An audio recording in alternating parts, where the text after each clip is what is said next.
Yo, what up? It's Chris checking in. I hope you're doing well. I'm out here at, 101 Cafe 101. It's super windy out here. I am currently in Oceanside, California. Woke up in Laguna, or actually woke up in Irvine.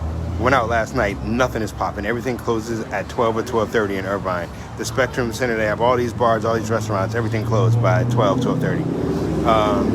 Met an interesting cat from Miami. And he was appreciating the grill, so shout out to everybody in Miami. And now I'm down here in Oceanside, and I'm enjoying it. And I've been thinking a lot about travel. In the past couple of days, I've been in a ton of different towns and cities. This is the first time I've been in California, not really in one place. Like normally when I come out here, I'm in LA for a certain amount of time, or I'm in Oakland for a certain amount of time, or I'm in San Francisco for a certain amount of time. But like I usually am rooted, or I'm staying at one place for 3 or 4 days. And I have a plan, I have a mission, I'm doing music, I am promoting, I'm trying to convince people to come out to the show, I'm trying to meet other people and link up with people I know. This trip, I didn't do that. I did not make any commitments at all. I talked to Lex, she's like, where you at? Meet. I was like, nope, I don't know what I'm doing, I'm out, I don't know where I'll be. If I see you, I see you. And we did end up meeting up in Calabasas. What was Parnhash doing in Calabasas? I don't know, I was out there kicking it. Went and got some Mexican food, and at the cantina I went to, it all of a sudden turned into a club afterwards. And it was really wild because this little area in Calabasas was super diverse with younger people, like it looked like 19-year-olds, 17-year-olds up in the spot because it was a restaurant, and then people older than me because it was a restaurant, and the DJs had it rocking. It was fun. I had to leave because I'm like, yo, I can't be kicking it like that. I'm in a different stage of my life right now. I had to go to bed early, but went out to the cliffs. I've seen so much in such a short amount of time. And it has me thinking in terms of like when I'm in New York, why don't I travel more? Why don't I see more of the state? Why don't I explore more of the areas that are close to me in New York? Why does it take me coming all the way to California to want to explore and travel around and meet new people? And again, I realize I have a skill set, and it's weird to talk about because, you're supposed to be humble, but I get along with a lot of different people. Like people stopped and asked about black land ownership.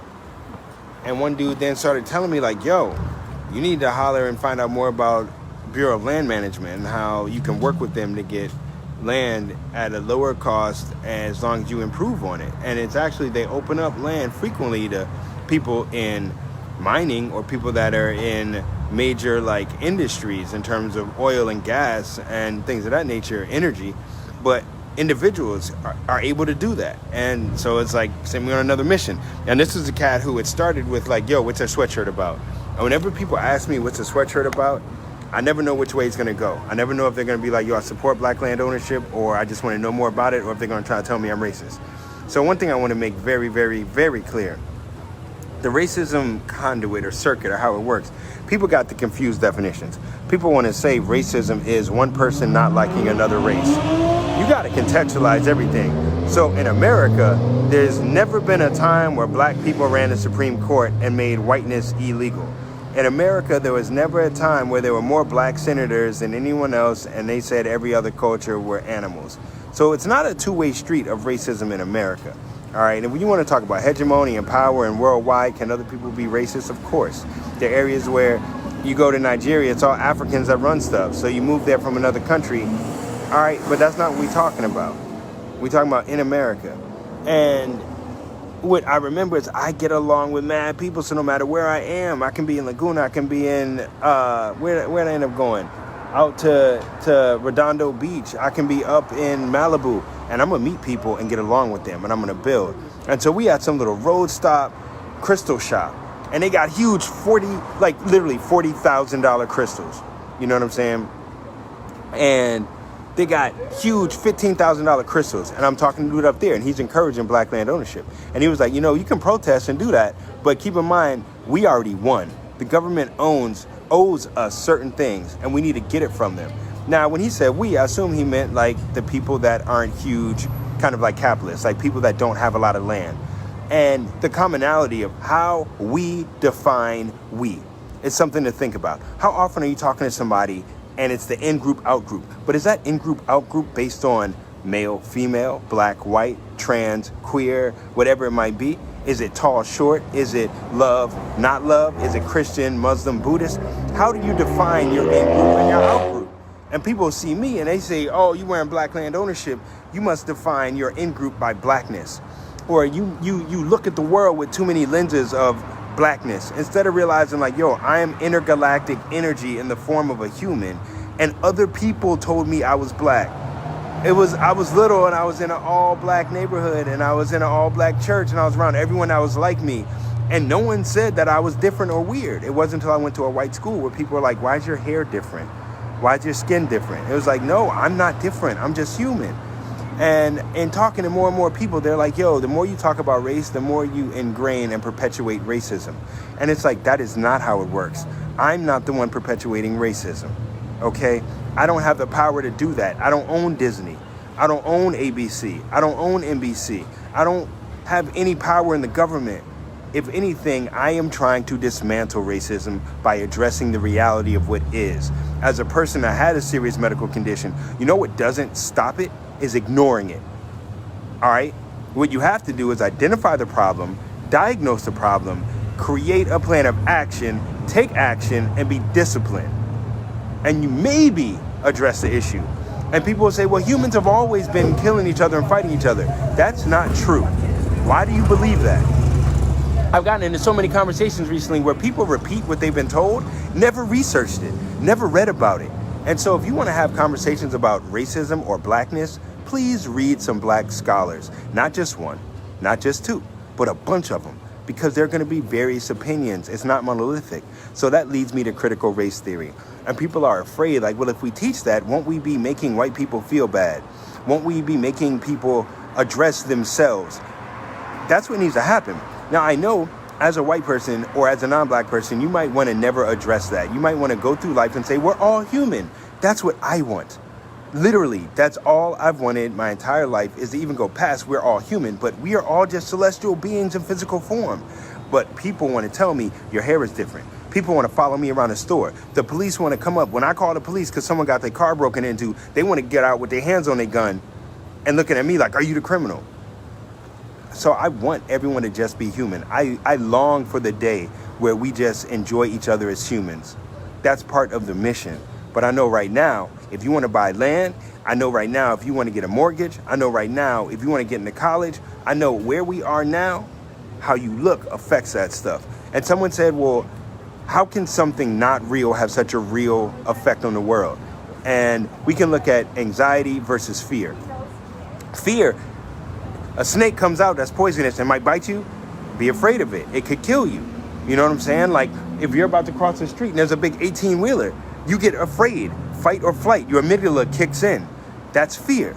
Anxiety might not always be real, but it has a real effect. You ever had an anxiety attack? You ever had a panic attack? Your body responds and you can't breathe. You shut down. It doesn't mean that whatever was making you anxious was real or not, but it has a real effect in your life. So it's very possible for race to be fake.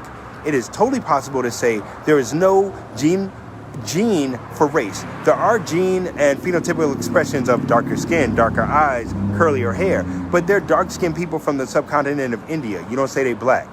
You know what I'm saying? We're starting to understand when it comes to even physical, like biological sex, that maybe the doctors got it wrong. And it's not just the expression of do you have testicles or ovaries, or do you have a womb or not, or do you have mammary glands or not. It's that there are hormones involved, there are chromosomes involved. There's more to it than just what we thought. And we may have gotten it wrong in how we understand the science behind it. Thank you very much. Oh, this looks wonderful. Some ketchup for you as well. I appreciate you. Of course, enjoy. And so when we're thinking about some of these issues, to go deeper. But if we're talking about critical race theory, please read about it. Almost no one I speak to has read the hundreds of people that wrote about critical race theory. They are listening to a pundit. They are listening to 2 or 3 people describe what they think is critical race theory.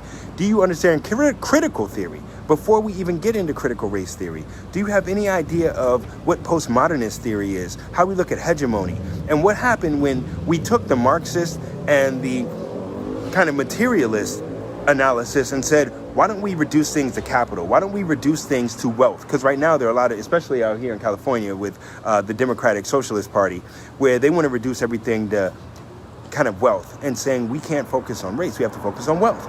Well, what happens when everyone's poor? Is everyone treated the same? No, race is still there. All right. What happens when everyone's rich? Are people still treated the same? No, race is still there. All right. So let's be real about it. Let's do real analysis.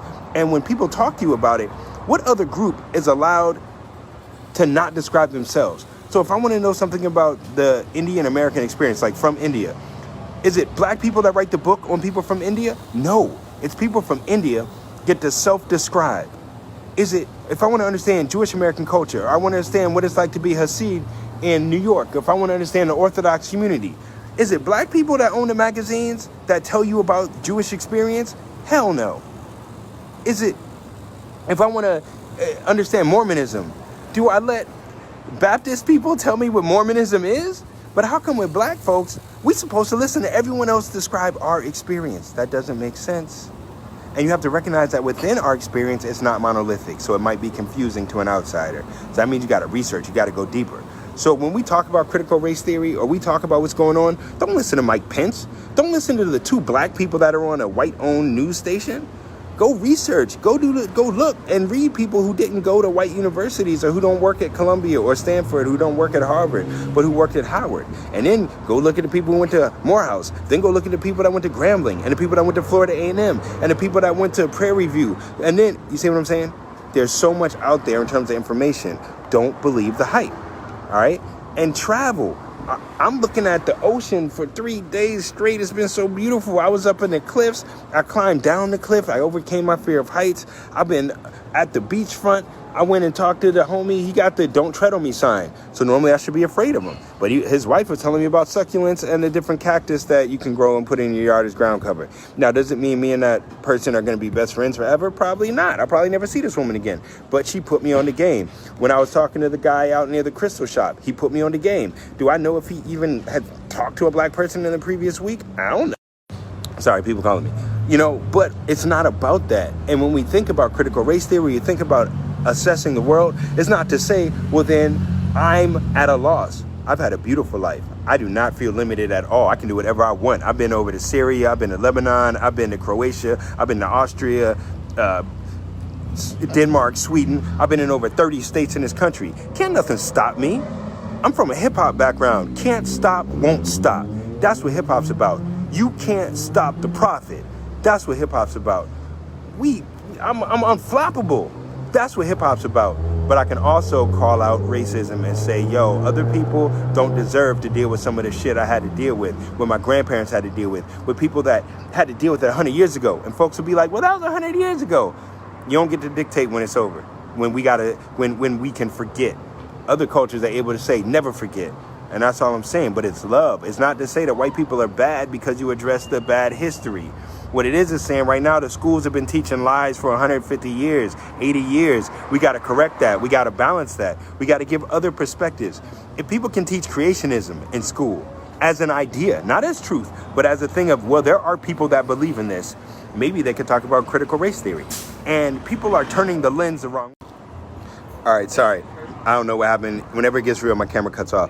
So people are turning the lens the wrong direction. So they hear about critical race theory, or you hear about critical race theory, you hear people bring up racism or the history of racism, and they'll say, well, doesn't that limit black people because it tells black people they can't do stuff? That's not what the conversation is about. The conversation is about the history of what Europeans did. It's not about like black people all of a sudden can't do stuff because you're calling out how brutal Europeans have been. Don't do that.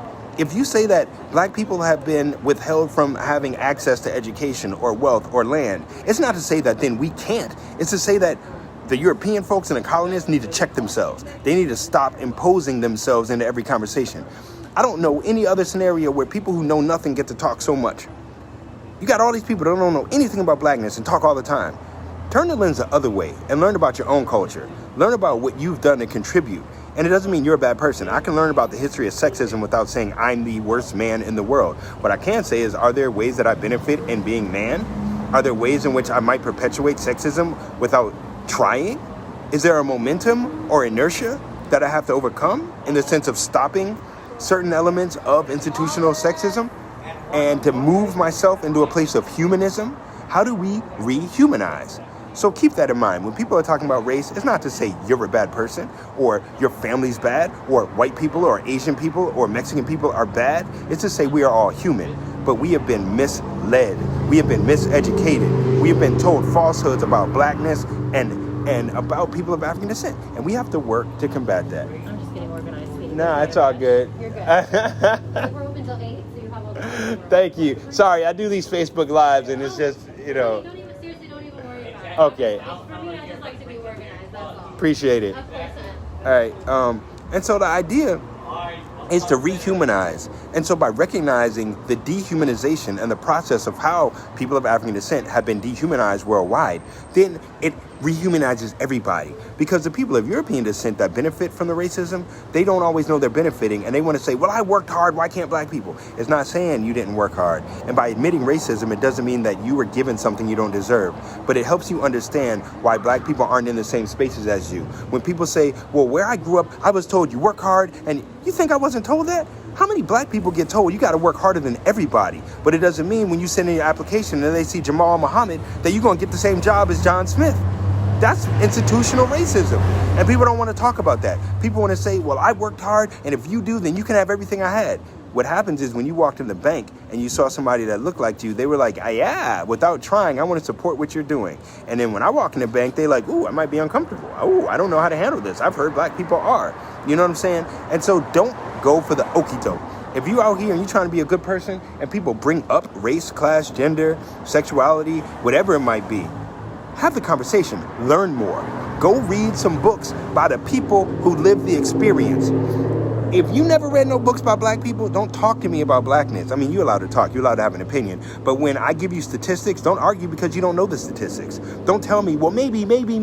How come it's always maybe?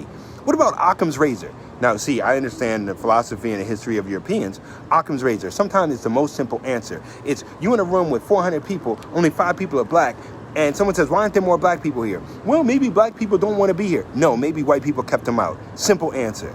All right? And then, if that's not the case, then go into the next level. And if we wonder why don't black people want to be there? Is there a history of when you're black and you're only one of 400 people, 5 of 400 people, that is horribly not interesting, fun, or welcoming? Now we got to talk about white people again, or Asian, or whatever the group is that's keeping us out the room. We don't focus on black people as then we are somehow limited. Like I heard somebody say, well, if you tell black people about racism, then they'll never seek more. They'll never seek to be higher because you're telling them they can't be. No, what you're saying is black people can do anything in the world possible. Look how far we've made it. They tried to kill off the culture. Now, who's the they? The ubiquitous, anonymous they. It's the colonists. It's the people that don't give us the loans. It's the people that have sundown towns and run us out. It's the people that when we move in a neighborhood, they harass and torture our children, where our kids get suspended and expelled at a higher rate than other kids for doing the exact same thing. When you look at the prison industrial complex, there's a reason why there's more black people in the prisons. Not just because we're the worst people in the world and because we can't assimilate into whiteness. If you look at why immigrant communities are able to fare better in this country, let's imagine you live in another country and you decide to move to America. Then there's probably something you idolize about America and you'd like to assimilate into. And then when you get here, there's probably a community of people that will welcome you or help you find your place in America. What happens when you're black in America? You've been here 200, 300 years where they've been trying to kill you off, where they called you animals, where they sick dogs on you, where they lynch you, where they hang you, where they burn down your house. All right? It's not the same, but it's all love. We are human. So when I go through the world, I'm not looking at things through the lens of blackness. I'm looking at things as I am intergalactic energy. I am a celestial being, light form in physical body. But other people want to tell me this matters. Other people want to tell me this matters. And so we got to address the reality of how we got to this point so we can combat it. And it's only about love, all right? So I love you. I am you. You are me. We are one. That's the way I look at it. All right? We are one and the same. All the molecules of energy of the universe have solidified in me. And we are here to share this experience. But don't get it twisted. All right? We have to be real about the place of hegemony and power and anti-blackness in this country and in the places around us. All right?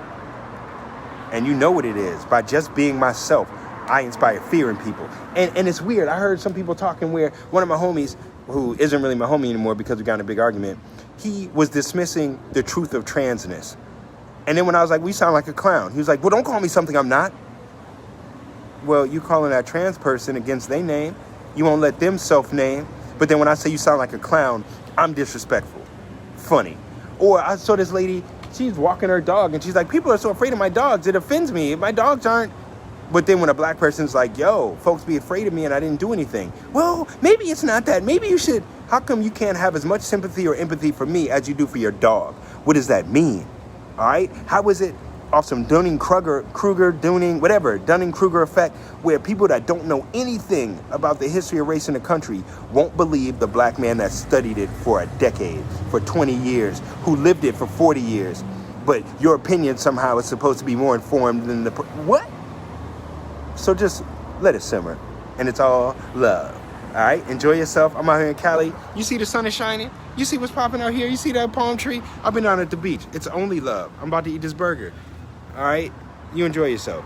Peace.